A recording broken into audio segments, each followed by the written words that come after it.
some real giants, and what science has learned about them.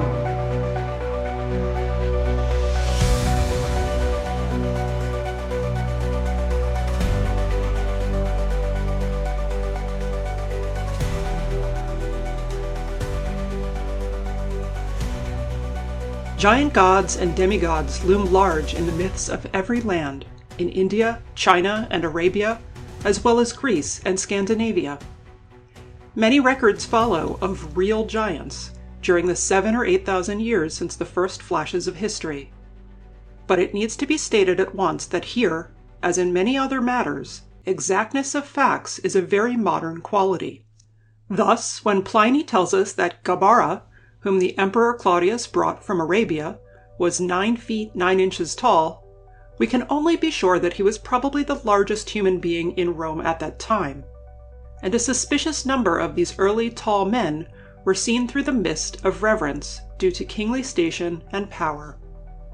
A notable company these giant kings would make: Sesostris of Egypt, perhaps 4000 BC, who passed for a giant; King Saul, the gigantic youth of the tribe of Benjamin, chosen by Lot to reign over Israel; Maximinus, Thracian shepherd, fierce gladiator, and then savage emperor of Rome, who, Capitolinus declares, was over 8 feet tall, wore his wife's bracelet for a finger ring, could break a horse's jaw with his fist, or outpull a chariot team, and was in the habit of draining a 6-gallon amphora of wine and consuming 40 pounds of meat a day.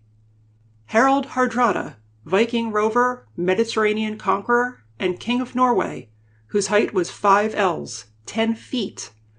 Emperor Maximilian of Germany, and many another. A regiment of formidable warriors would follow these rulers, such as the huge grenadiers of King Frederick William of Prussia and of Peter the Great. The Elector of Brandenburg, too, had in the 16th century a famous soldier named Michel, reputed to be 8 feet tall, a worthy descendant of that giant Swabian, another, renowned in the army of Charlemagne, who swam rushing rivers, dragging his horse after him, looked down upon his enemies as little frogs, and would spit several at once like birds on his weapon. Frederick William developed a theory that he could establish a new race of physical marvels by intermarrying his huge guards with women of phenomenal size, and he used to busy himself greatly over such matches. He had little success. The giant as a fighter passed swiftly away before cannon, muskets, and pistols. It was not long before he was merely a prodigy to draw the curious crowd. Let us agree, arbitrarily, that people of from 6 to 7 feet in height are only very tall men, but that those who exceed the 7-foot mark may fairly be called giants. During the last 200 years, there have been over 100 men and women, figuring in the public eye, who have exceeded 7 feet. Probably 25 of these have had a height of 8 feet or over. In spite of statements in advertisements and handbills and newspapers, even in encyclopedias, there does not seem to have been any human being measured by scientific methods who reached 9 feet. To be sure, one may read in the histories and biographies that the Roman emperors Maximinus and Jovianus and Charlemagne and Emperor Maximilian of Germany were 8.5 or 9 feet, but one cannot measure even live emperors, unfortunately, much less long-dead ones. Many a traveler asserted that he had seen with his own eyes scores of Patagonian savages ranging from 9 to 11 feet, yet as soon as careful measurements were made, these dwindled to a maximum of something under 7, and the vast number of giants' bones, dug up from time to time, indicating men of 9 feet and upward, have practically all been shown to be those of great animals. One of the most notable characteristics about the giant is a certain shrinking tendency before the camera and the tape. In the last 20 years or so, a group of alert savants, especially in France, have been gathering authoritative biological observations upon all the subjects possible, and it is wise to recall that only such exact scientific records can be relied on. For, apart from pride, there is a vast deal of money involved in a few extra inches for the show giant. For instance, Antoine Hugo, announced as the tallest man, died in 1917 after having made quite a fortune in America, and it was stated that a freak promoter would pay a premium of $400 an inch for anyone who could show a greater stature than Hugo. That is to say, he would give nearly $3,000 for a 9-foot giant, besides paying the giant himself something like $1,500 to $2,000 a week. Whereas Hugo's brother, who was only a couple of inches shorter than he, was not in demand in the United States, which calls for only champions in the freak class. Apparently the tallest man on record was Makhnov, a Russian who was born at Vitebsk about 1882, was exhibited in London in 1905, in the United States, Germany, Holland, and elsewhere, and died around the age of 30. None of his family was exceptionally tall, and he himself was a normal child up to the age of 4. Then he began to grow very rapidly, not eating a great deal, but sometimes sleeping for 24 hours at a time. At 15, he was about 5 feet 2. At 22, according to Professor Luskow and Lisker, he was 7 feet and 10 inches. When he appeared in London next year, he was credited with 9 feet 3 inches, and the most conservative of British encyclopedias accepts this figure. In the show world, he was universally taken as the champion, with a figure of 8 feet 7 inches.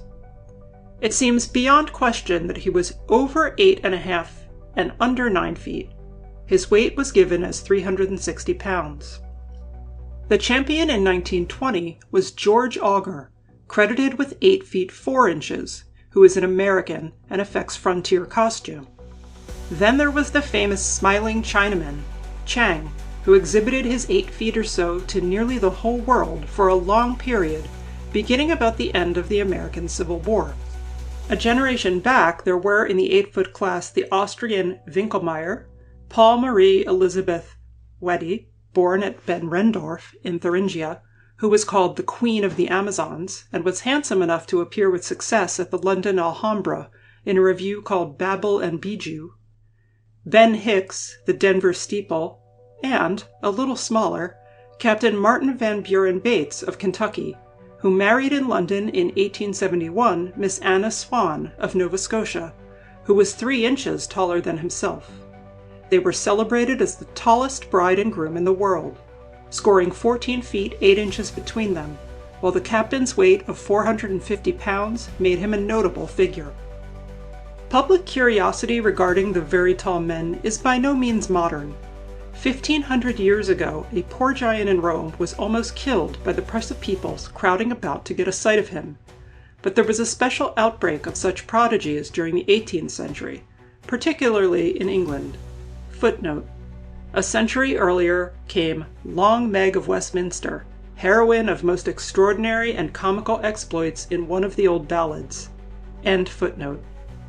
3 of the most celebrated of these were from Ireland. First came Cornelius Magrath, born near the silver mines in Tipperary in 1736. Neither his parents nor their other children were remarkable in size, but when Cornelius visited Cork at the age of 16, a regular mob followed him through the streets, since he towered already head and shoulders above other men. It appeared that the year before Cornelius was much troubled with pains in his limbs, and thinking them rheumatic, he would bathe in salt water for a cure. But they were growing pains of a rare sort, for during that year he shot up some 18 inches. Since this rapid growth caused him partially to lose the use of his limbs, Dr. Berkeley, Bishop of Cloyne, took the youngster into his house for a month or more and had him treated so successfully that he regained his powers. His hand was then as large as a middling-sized shoulder of mutton, which joint he could cover with that member. The last of his shoes, which he carried about with him, measured 15 inches in length. This charity of the worthy bishop was ill-rewarded. There grew up a legend, which got into the newspapers and into Watkinson's Philosophical Survey of Ireland, that Bishop Berkeley, from an inhuman scientific desire to experiment in giant-making, had taken a poor orphan, and by some mysterious course of feeding, had caused him to shoot up to the height of 7 feet. Magrath kept on growing until at the age of 30 he measured 7 feet 8 inches, and he created a sensation in London, Paris, and other European capitals, distracting attention from Sejanus, the great Swede, who was taller but not so well proportioned. His body was finally stolen by medical students of Trinity College on the day on which he was to have been waked. This is said to have been the origin of the feud between the students and the coal porters of Dublin, which has continued to this day, 1868. He was a great friend of the students, and he used to raise by the collar of his coat and hold out at arm's length, for a long time, a small-sized student named Hare, who was father of the late Dr. Hare, FTCD. Mr. Hare one day ran between McGrath's legs, and the giant strained himself in recovering his balance, from which accident he failed in health and ultimately died. His skeleton is preserved at Trinity College. Next there came a Cork man, James MacDonald, who was first exhibited, served as a grenadier for 30 years, then became a day laborer and died, according to the annual register for 1760, at the age of 117, which is nearly 3 times the average of giants, either modern or in those, for them, unwholesome days of chivalry. A little later, Charles Byrne, who called himself O'Brien, eclipsed both these notables. He came to London in 1782, as witness this announcement.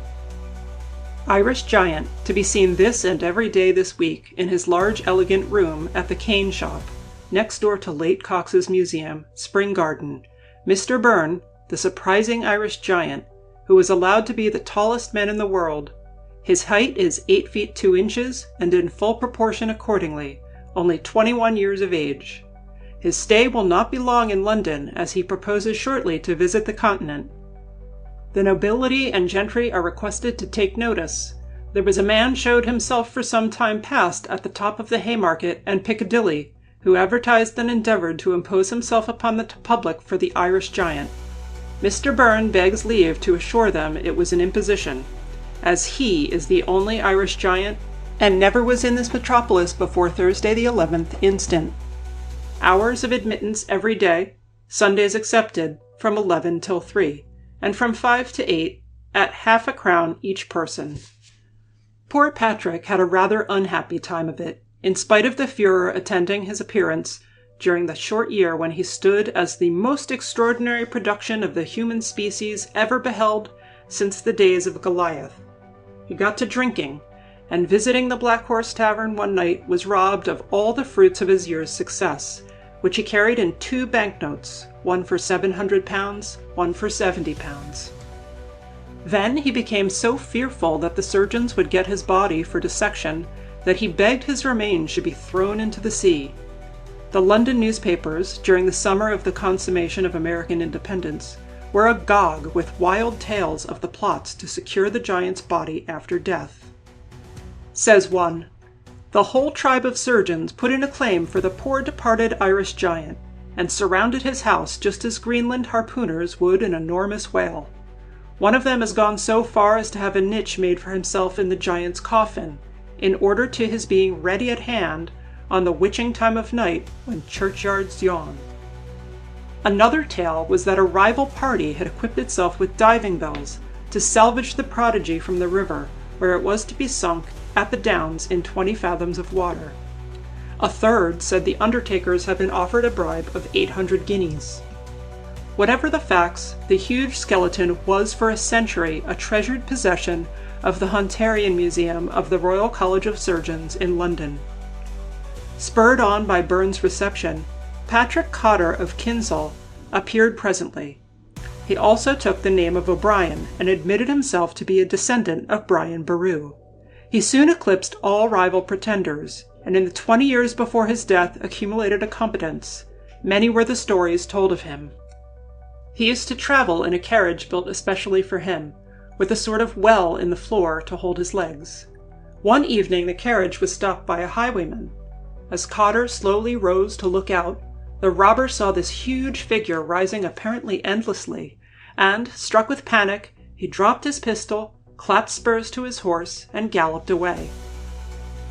Then he liked to do such things as startle the watchman by reaching up to a street lamp and taking off the cover to light his pipe, or to wager 10 pounds that he would kiss a pretty girl at an upstairs window as he walked past.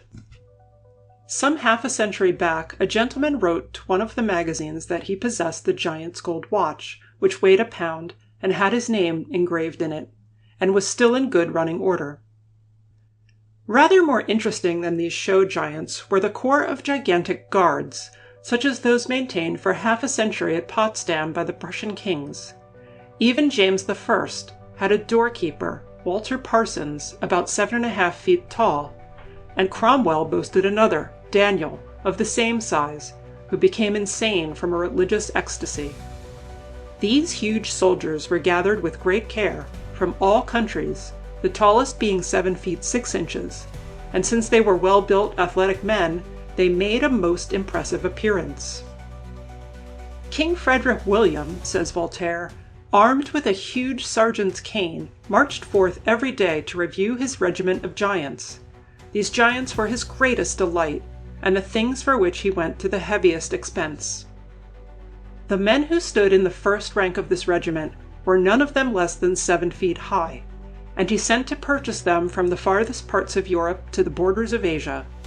I have seen some of them since his death. The king, his son, who loved handsome, not gigantic men, had given those I saw to the queen, his wife, to serve in quality of headkeys. I remember that they accompanied the old state-coach which preceded the Marquis de Beauval, who came to compliment the king in the month of November, 1740.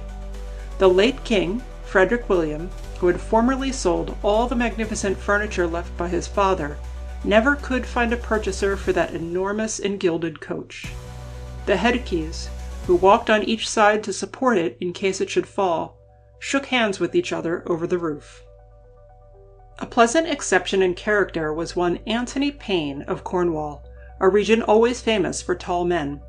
In fact, the learned author of A History of Oxfordshire in 1676 was strongly of the opinion that a huge Cornish skeleton discovered in his time was that of the famous Arabian giant celebrated by Pliny, Gabara, and that he had doubtless been brought to Britain by the Emperor Claudius.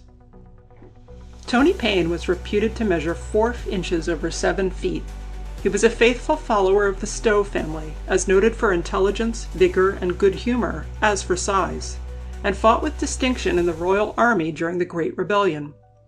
After the Restoration, Charles II had his portrait painted by Kneller.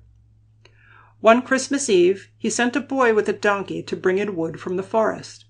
Going out after a while to look for him, he found the youth loitering along, whereupon Payne picked up the loaded donkey and carried it back to the castle. He lived to an old age and left behind him a reputation for spirit, ability, and loyalty to his ideals which seems rare enough among physical prodigies. Many historical figures have been at least on the borderline of gianthood. William of Scotland, Edward III, Godfrey of Bouillon, Philip the Long, Fairfax, Baron Barford, Kleber, Rochester, Charles II's favorite, Gaul, Briot Savarin, Benjamin Constant, the painter David, and others were men of quite extraordinary stature. Just how tall we cannot, unfortunately, find out. But the fact seemed to be that at any one time, one could come pretty near counting on one's fingers all the people in the world who really measured over 8 feet in height.